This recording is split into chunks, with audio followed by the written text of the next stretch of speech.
Hello students, welcome to LJ Institute of Engineering and Technology. Here myself, Mr. Jaiswal Kishan from Civil Engineering Department, and we are learning all about earthquake engineering. So here we are totally almost a last session for earthquake basic module. So let's start our today's session. So let's start with the seismograph. So seismograph is nothing but it is a measuring device which records the vibration of the earth and which gives the data in a form of a graph of the earthquake. So a seismograph is an instrument used to measure the vibration of the earth. It records the earthquake ground motion in a particular direction with respect to time. So as we have seen that a drum or said that a page will be rotating or moving in a direction, particular direction with respect to time. So we can get that the earthquake graph in the form of with respect to time. So a schematic diagram of the typical seismograph is shown in figure. The principle of seismograph is that the ground motion is measured by vibration. Record a simple pendulum hanging from a steady point. So look here, it is an arrangement of the seismograph. It is a very old kind of arrangement. This is just a representation or understanding about the seismograph. Now, as we have discussed in previous session, that many advanced technology has been came to record the ground motion. So let us understand what this kind of seismograph works on. So as you can see here, a figure which has three components: the sensor, the recorder, and the timer. The sensor consisting of pendulum mass, string, magnet and support. So here look, here it is a support on which a pendulum with a mass of a weight has been hanged. Now this mass has been purposely used because of the wind effect does not oscillate this plumb bob. So it will only oscillate when the strong ground motion occurs, and a pen has been provided over the bottom, so which marks the readings on the particular graph. So the recorder, it consists of drum, pen and chart paper. So here it is a chart paper, here it is a rotating drum. So the drum will rotate with respect to time. So it will be rotating at a fixed respective time, and whenever this earthquake occurs, this graph will be formed in a form of Vigi lines. And the timer consists of the motor that rotates the drum at a constant speed, as I explained. So now how it works, let's see. That when the supporting frame is shaken by the earthquake waves, so as ground will shake, this particular frame will also shake, and the inertia of the pendulum mass cause to lag, and then it will try to oscillate in particular direction, back and forth or left or right. Now this relative motion can record it as a Vigi line. As I said, this line is called a Vigi line by the pen and ink on the paper wrapped around a rotating drum. So this is my rotating drum. The earthquake record so obtained is called seismograph. So whatever the graph will be obtained is my seismograph, and which will be telling me about the magnitude or say intensity about the earthquake of the particular area. Now a magnet around the string require damping to control the amplitude of the oscillation. So now look, so here magnet is provided and this string is hanging in between to the magnet. So this the purpose of this magnet is that this will not move out of the particular range of our drum, and it will oscillate in this particular magnet area in this particular way, that the graph will be plotted on the particular drum. If this not provided, this magnet is called as damping. It provides a damping to this particular string. If this not provided, then it will move out of the range, and maybe our correct data can't be noted. So this maybe will be of steel or say iron. Then this magnet will try to hold in a particular way that it will not go out of the range. One such instrument is required in each of two orthogonal horizontal directions. Means in x direction as well as in y direction we have to provide this kind of system. So if earthquake comes in x direction, then the shaking will be noted in the horizontal x direction, and if it comes in the vertical y direction, then it will be noting in the particular y direction. Also, if vertical shaking has been occurred, then we also required one orthogonal to the horizontal direction for measuring the vertical oscillation. In this type of seismograph, the string pendulum is replaced with a spring. So look, here it is a string. So it will be placed in such a way that look how this magnet has been placed. So this will be placed in the horizontal way, and the drum chart will be over in this vertical direction, and this string will be replaced with the spring. So whenever the vertical oscillation comes, then it will move up and down, and there will be no rotating page. It will be just no rotating chart. It will just a fixed chart which will be giving us the maximum value only. So the spring pendulum oscillation about a fulcrum. Some instruments do not have a timer device, that is the drum holding the chart paper does not rotate. So as I said, there will be no drum and rotating system, there will be only a single chart. Such instruments provide only the maximum extent of motion during the earthquake. For this reason, they are called seismoscopes, which will give us the maximum amount of earthquake only. Now, there are various classification of seismograph. Just a understanding about it. So, the record obtained from the seismograph can be directly read as displacement, velocity, or acceleration. So, there are three types: displacement seismograph, velocity seismograph, and acceleration seismograph. So, displacement seismograph is also known as long period seismograph. Velocity seismograph is known as natural period seismograph, and acceleration seismograph is also known as short period seismograph. So, based on record produced, seismograph are classified as have evolved over the time. But today, digital technology are more commonly used. As I said, more advanced version of seismographs has been kept. So, what happens in displacement seismograph? If the natural period of the pendulum is long, that the period of going further and coming back is long relative to the period of ground motion, then and if appropriate damping coefficient for the pendulum is chosen, if particular damping the displacement is x, then the pendulum proportional to the ground displacement is xg. So here xg is nothing but my displacement coefficient. So x is directly proportional to xg.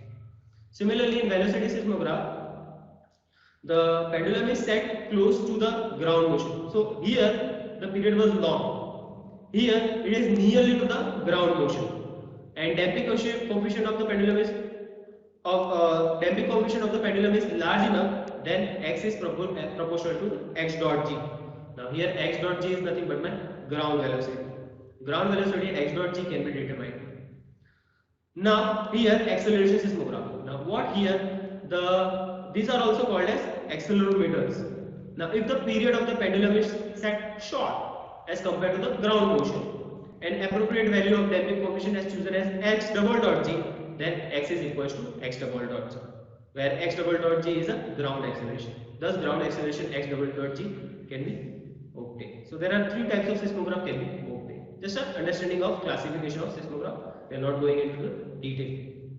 Now next here is magnitude. So in the previous session, the terminology session, I have explained that earthquake can be noted in two ways. One is magnitude and another is intensity. The size of earthquake can be noted in two ways. So what is magnitude and what is intensity, we will be learning ahead. So now the magnitude of an earthquake is measured of the amount of energy released during an earthquake. So the amount of energy which we have learned in elastic strain energy, that amount of energy released. So this is related to that. That amount of energy released during a particular earthquake is known as magnitude. So it is a quantitative measure of the actual size or strength of the earthquake. It is a quantitative measure. Now earthquake magnitudes are based on direct measurements of the size, amplitude of seismic waves. So we are directly measuring the seismic waves made with seismograph. It is more precise measure of earthquake than the intensity. Intensity we are learning ahead in the ahead slides. So it is more precise than the intensity. So the total energy released by an earthquake can be calculated from the amplitude of the waves and the distance from the epicenter. The amount of ground shaking is related to the magnitude. Now here the total amount of energy released during a particular earthquake can be calculated with the help of amplitude of the waves and the distance of the from the epicenter. So I hope you have heard that somewhat amount. Let us assume that 4.8 magnitude earthquake has been came. So that value has been came with the help of this theory. So there are various types of magnitude theory, which are these are the various types of scales. So Richter magnitude scale, ML, surface wave magnitude, body wave magnitude, moment magnitude, and duration magnitude. Most commonly is used as Richter magnitude scale. So you have also heard in the previous subjects that according to the Richter scale, the earthquake magnitude has been noted as this. So Professor Charles Richter noticed that. So how he came to the theory about this particular magnitude? So he first tried that two scales has been kept at a particular distance, and he noted that for different amount of energy released, if there is a big earthquake, the was coming more. For small earthquake, the graph was coming less. So here, at the same distance, seismograph records the earthquake ground vibration. So he uses seismograms to record the ground vibration.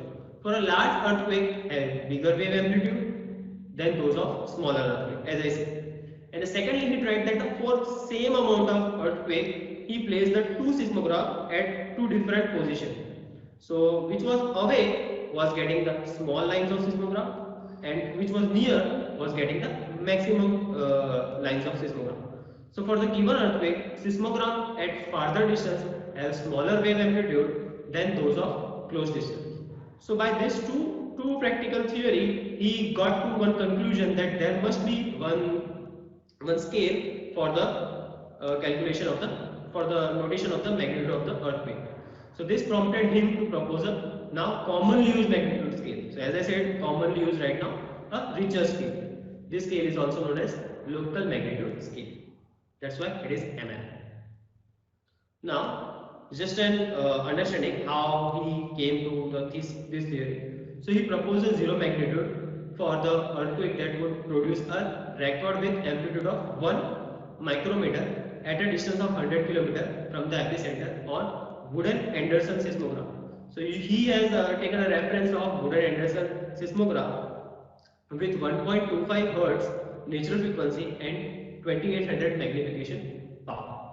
So this was his reference where he took, and then he came to the logarithmic equation that the Richter magnitude ml is given by ml log 10 a minus log 10 a naught. So what is a naught? Amplitude for zero magnitude earthquake at a different epicenter distance, and a is nothing but the recorded amplitude. This is just an understanding where this formula has been given, what references it took to consider this Richter magnitude scale.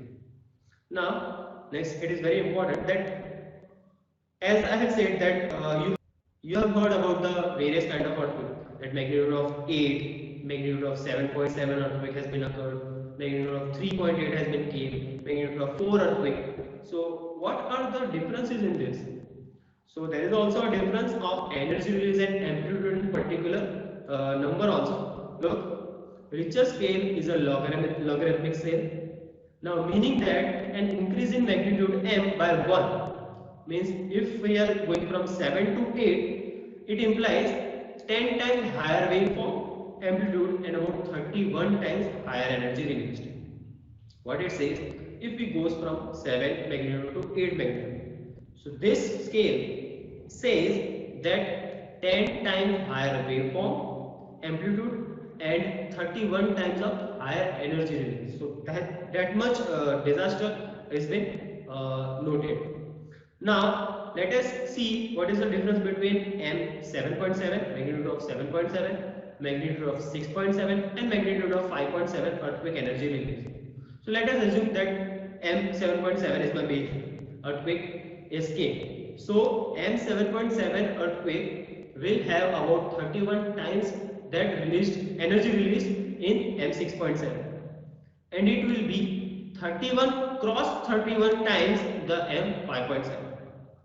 Let me repeat again that certain amount of energy released in M7.7, and at some place it is M6.7 and some place it is 5.7. So how to control? So M7.7 have 31 times higher energy release than as compared to M6.7, and that M7.7 magnitude of 7.7 release energy cross approximately 1000 times, means 31 cross 31 times higher energy release in as compared to M5.7. This was just a range or say comparison of this M7.7, M6.7 and 5.7 types of scale. So Richter magnitude scale is the most commonly used type of scale. So recently we have completed this magnitude. Now what is intensity? So it is a kind of the size of the earthquake can be decided by the intensity. So before proceeding, I would like to explain in such a way that what we felt during the earthquake. So if one person is at Bhuj, one person is at Ahmedabad, and one person is something where Indore, and if earthquake occur in Bhuj of say 7 magnitude, then the destruction will be more, and the energy felt by the particular person will be in a huge way. So that particular person will feel that the earthquake has been came with the particular this maximum magnitude. And the person which is in Ahmedabad will feel lesser as compared to the person in Bhuj, and the person which is in Indore which he will feel that if earthquake has been came or not. So it is a kind of say that a qualitative measure. If I am in some away, if I am in somewhere else where the earthquake energy has been not reached only, so I haven't felt the earthquake. So it is kind of intensity. So the size of earthquake can be described by its intensity. Intensity is a qualitative measure of the actual shaking of the location during an earthquake and assigned as a Roman capital number. So look, this is assumed as a Bhuj where 10 intensity earthquake has been occurred or say felt. Over some more distance it is 9, over some more distance it is 8, and then it goes on reducing and reducing. Because this is my epicenter, the maximum earthquake will be felt over here only, and then it will goes on reducing as the distance is more. So there are many intensity scales, as there are many scales in magnitude, as there are similarly scales in intensity. Two commonly used are MMI and MSK scale. So what is MMI? MMI is modified Mercalli intensity scale, and MSK scale is given in IS 189-2016 Annexure D. So you can refer what is a MSK scale. I will be explaining whenever we will be going through the codes, but I will just give an overview that it depends on the various number. If it is 10, then highly felt earthquake. If it is 5, then moderately felt earthquake. And if it is somewhere nearly 1, 3, 5 or 1, so no earthquake can be felt or not also felt. So it's that kind of MSK scale I will be explaining. So both the scales are quite similar and having a range from 1, which is less restrictive as I said, and 12, which is most severe. The intensity scales are based on 3 features. There are majorly 3 features on which these scales are being there. That one is shaking prescription by the people and animals. So as I said, I am in near the Ahmedabad. If someone is near the Bhuj, so the earthquake felt by him and the earthquake felt by me is a difference. So it depends on prescription how the we felt. Obviously animals also, because whenever we see obviously animals felt it in a very prescribed way, that whenever it came they start running or they just lost consciousness. So by animals also we can get an idea. Second is performance of building. If the earthquake has been came in Bhuj, the major disaster occurs in the Bhuj, then earthquake came in Ahmedabad, which is the wave energy reached to the Ahmedabad, the energy will be less destructive, and nearly in there can be no destructive.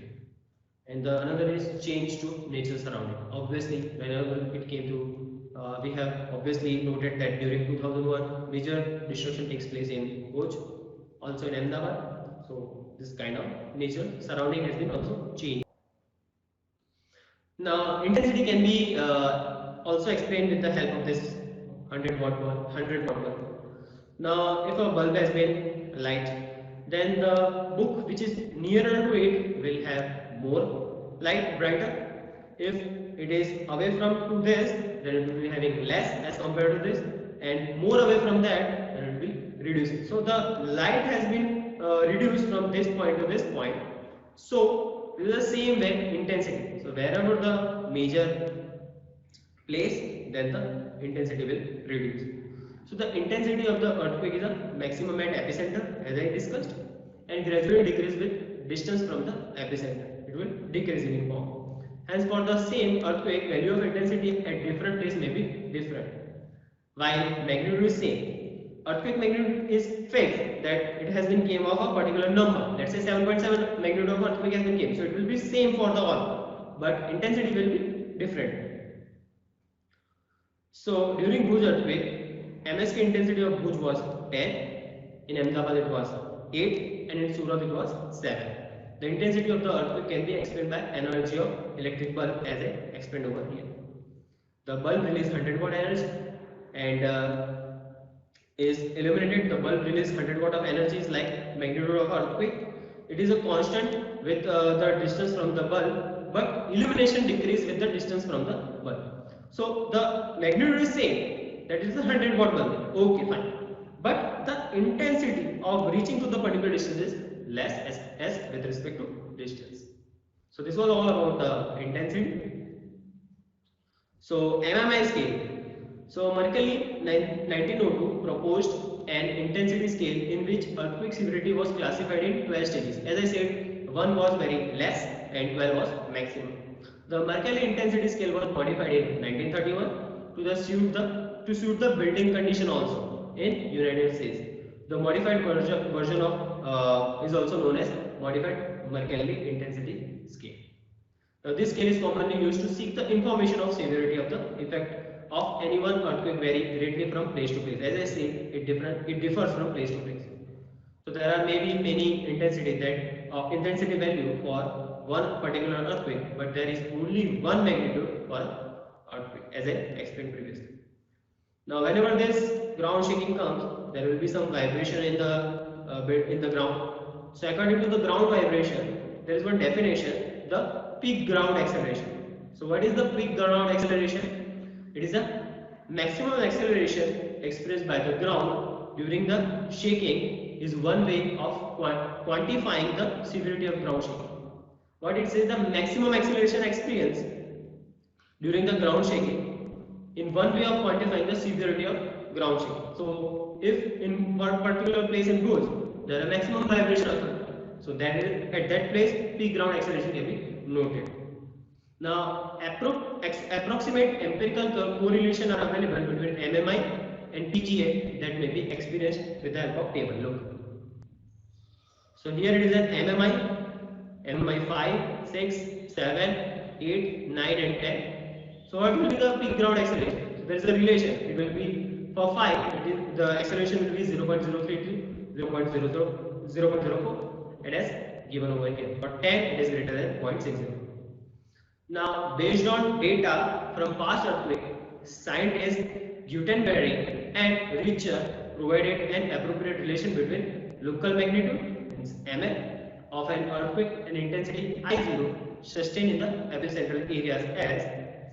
Now we have learned magnitude, we have learned this intensity. There must be any relation to correlate this. The recent relation is ML is nothing but 2/3 of I0 plus 1. So what is I0? I0 is an intensity. So and M is nothing but my magnitude. So if intensity has been assumed as 9, this 9 intensity has been assumed, then ML will be 2/3 of 9 plus 1, it is of 7 magnitude. So this relation has been formed. Let us assume that the intensity is 6. So 2/3 of 6 is nothing but 4 plus 1 is a 5 magnitude. So by this way we can have a relation between magnitude and intensity. Next is magnitude versus intensity. So we have learnt both the theory. Let us have a difference. So magnitude of an earthquake measure the amount of energy released, and intensity measure the actual ground shaking. So it measures the amount of energy released and it measures the ground shaking at the location during the earthquake. Now it is a quantitative, it is a qualitative measure.